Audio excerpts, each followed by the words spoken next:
പരേഡുള്ള ദിവസമാണ്, അതായത് നമ്മുടെ റിപ്പബ്ലിക് ഡേ. നാളെ സാരി ഉടുക്കേണ്ട പ്രിപ്പറേഷൻ ഒക്കെ ചെയ്യേണ്ട ഞാനാണ് കേട്ടോ. നല്ല പനിയും പോരാത്തതിന്റെ കൂട്ടത്തിൽ ഒരു ഛർദിയും.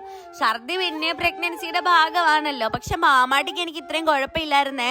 ഭക്ഷണം കഴിക്കുക, ഛർദിക്കുക, ഭക്ഷണം വീണ്ടും കഴിക്കുക, ഛർദിക്കുക, ഛർദിക്കുക, വീണ്ടും കഴിക്കുക, ഇങ്ങനെ ഒരു ടേണിലാണ് കേട്ടോ പോയിക്കൊണ്ടിരുന്നത്. ഞാൻ വിട്ടുകൊടുക്കാൻ തയ്യാറായില്ല. അവസാനം ഛർദി തന്നെ മോക്ഷം അടഞ്ഞിട്ടുണ്ട്. സാരി പ്രീ പ്ലീറ്റ്സ് എടുക്കാൻ കൊടുത്തിട്ടുണ്ടായിരുന്നു, അത് വാങ്ങണമായിരുന്നു. ബ്ലൗസ് സ്റ്റിച്ച് ചെയ്ത് കിട്ടിയിട്ടില്ല, അത് വാങ്ങണമായിരുന്നു.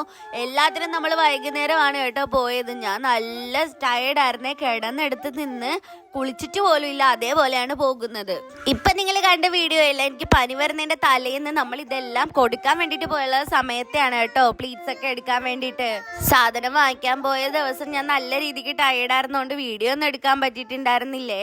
നമ്മുടെ വീടിന്റെ അപ്പുറത്തൊരു ആണ്ടുണ്ടായിരുന്നു കേട്ടോ, ഒരു അപ്പൂപ്പൻ മരിച്ചതിൻ്റെത്. നമ്മൾ അവിടെ പോയി കഴിഞ്ഞപ്പോഴാണ് കേട്ടോ അറിഞ്ഞത്. എനിക്ക് അറിയാവുന്ന ഒരു പുള്ളിയാണെന്ന്. പക്ഷെ അദ്ദേഹം മരിച്ചത് പോലും ഞാൻ അറിഞ്ഞിട്ടുണ്ടായിരുന്നില്ല.